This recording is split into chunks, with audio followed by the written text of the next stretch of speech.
Yeah? Yeah. Okay. All right. Fine. Apparently they were gonna just kick everyone out of the parking lot. Okay, fine. Fine. They're gonna kick me out unless I move my car to the street. All right, I'm back. Just have to run out there and move the car over. Jeez. This is two 8-foot tables, which is something I'm totally not used to. I thought it said corner spot, so you assume it's 2 tables. I thought it was gonna be 2 6-foot, but this will work too. How's your YouTubing? It's going well. I'm at like 36,000 subs. That's good. That's pretty good. It's and what I like is the majority of the people who watch my videos, they're other artists because they go there for my vlogs. That's the only reason they're there. Well, yeah, we were actually looking for anything that shows like information about conventions from like a vendor perspective. There's nothing. There's nothing. There are a few other people who have done Artist Alley vlogs or something similar to it, but nobody does it consistently because I don't think as many people do as many as I do. It's getting pretty.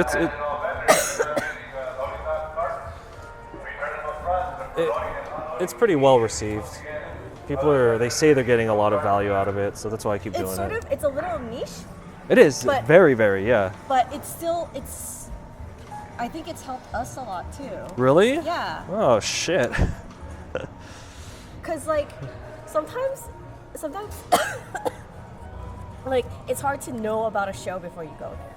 It is, yeah. There aren't even a lot of people online who write out reviews. Even the people who do the show don't put out information about You know what it is? It's even hard to find anything on like previous attendance for some shows. Yeah.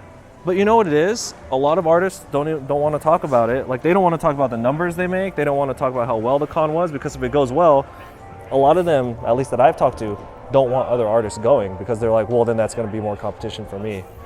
The reason I don't, the reason I don't care is because, I don't know, the reason I don't care is because if somebody who's better than me shows up, then that's just more incentive for me to get better. But if I plan to, you know what I mean? Just like, who cares? Like, if you have a problem with somebody being better than you, then just get better. Those have surprisingly been doing very well. That's good. Yep. That's why in my vlogs I've been telling people to You know how difficult it is? to sell original art. Yeah. Yeah. Or even just to like have original art out there. I think it's just a big misconception. I think it's become this, somebody said it and now people think it's just so true. Like it's so hard to move original characters. And I'm like, have you ever... It's because it's easier to draw characters from other places. Yeah, it's easier to do that, but if you can execute your original characters or your ideas well, then it doesn't matter. It has nothing to do with what sells or what doesn't sell. It's, did you make it good enough so that people want to buy it? It doesn't matter if it's original. You can make shit fan art and no one will buy it.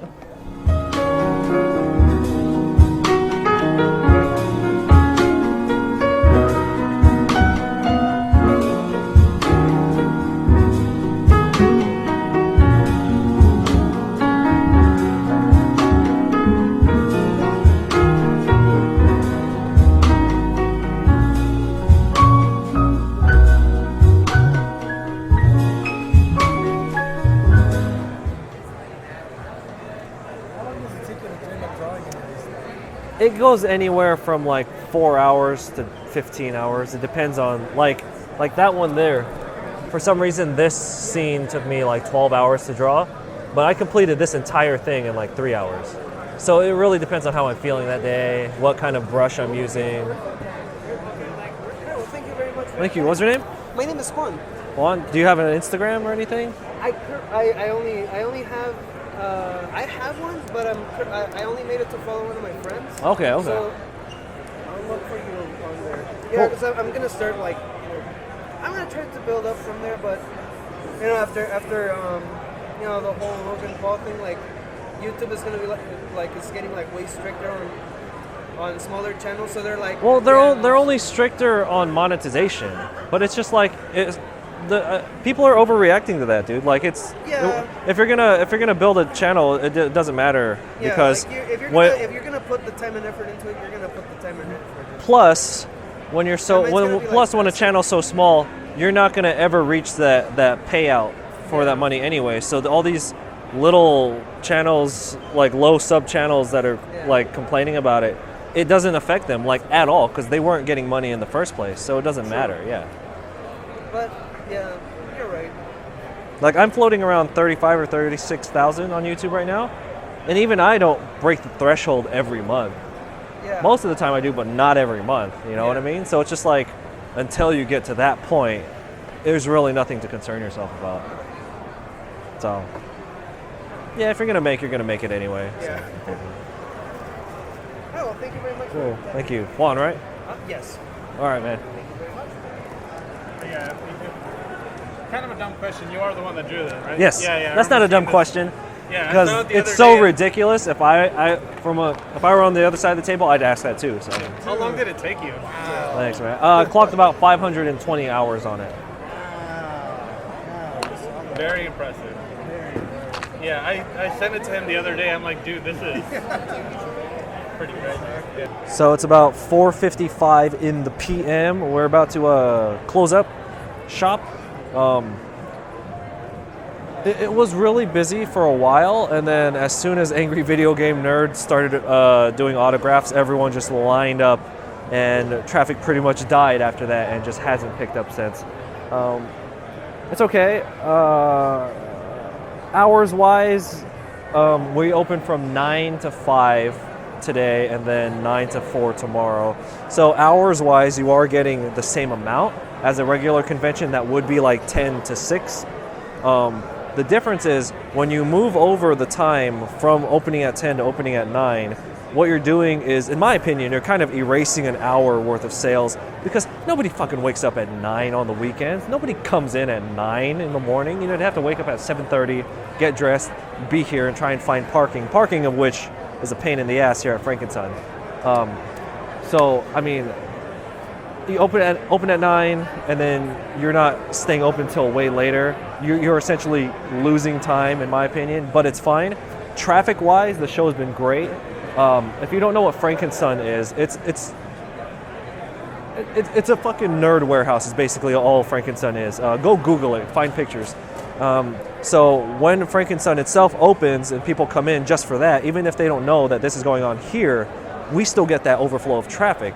Last weekend at Anime Impulse took place during something called the Asian American Festival, and people are there for that, and they so happen to come to Anime Impulse. That's why the traffic there was so good, and it's kind of the same thing here. So I've talked about how I'm starting to do shows that are a little smaller just so my investment is smaller, because I seem to be able to gross a decent amount even at a small show.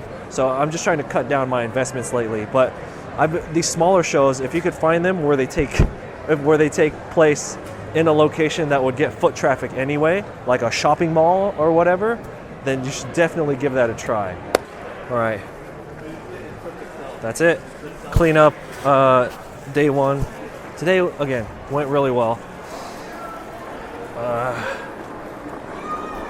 Running a little bit late because initially I was gonna just pack up and leave, but the autographs ran late, so of course I was gonna stay. I actually made 2 extra sales from people who were just walking out of the autograph area just because I was standing there. Everyone else was gone, and I was the only option for them to buy shit from. So that's good. Yeah.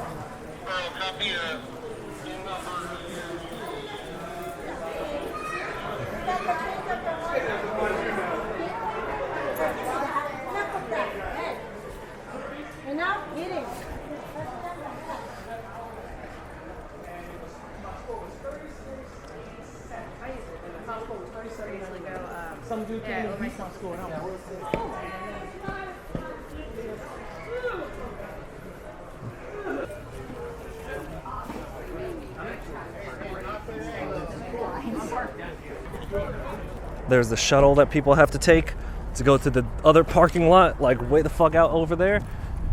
I parked on the street. All right, let's go and find a gym.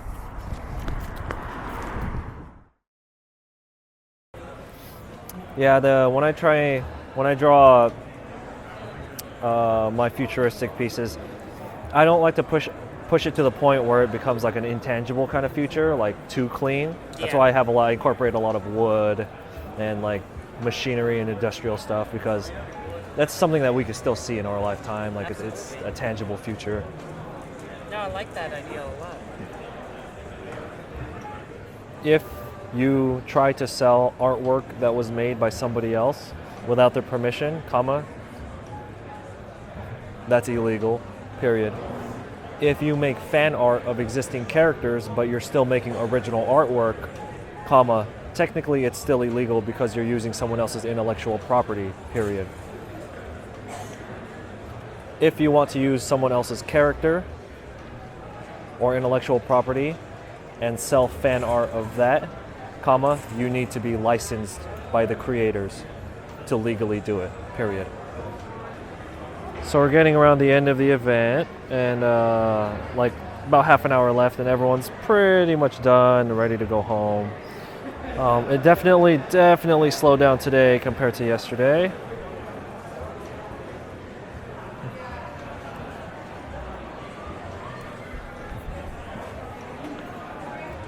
Oh boy. Yeah, I'm ready to call it quits too. Still got half an hour though, so can't clean up. It's against the rules. Plus, I want that money. I want that money this year. All right, guys. So real quick, I'm about to clean up and head out, and have about a 3-hour drive home. This show was fine. The investment for this show is really, really low, because tables, like my corner spot that had 2 8-foot tables and a 10 by 10 floor space was $150. That is super cheap.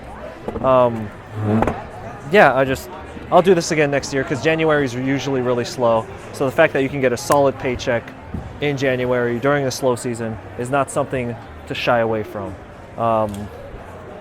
Yeah, I'm excited for next week, honestly. Very excited for Anime Los Angeles next weekend. I have a lot to say about that show.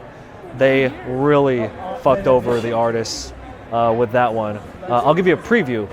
Anime Los Angeles, give or take 10,000 people. Artist Alley and the vendors are supposed to be in the same hall. But on the low key, they ended up moving the Artist Alley into like a tent facility or a temporary facility outside of the vendors hall. So they separated them, but they didn't tell anyone that they did that until somebody called them out on Twitter. Then after they got called out, they made a formal statement.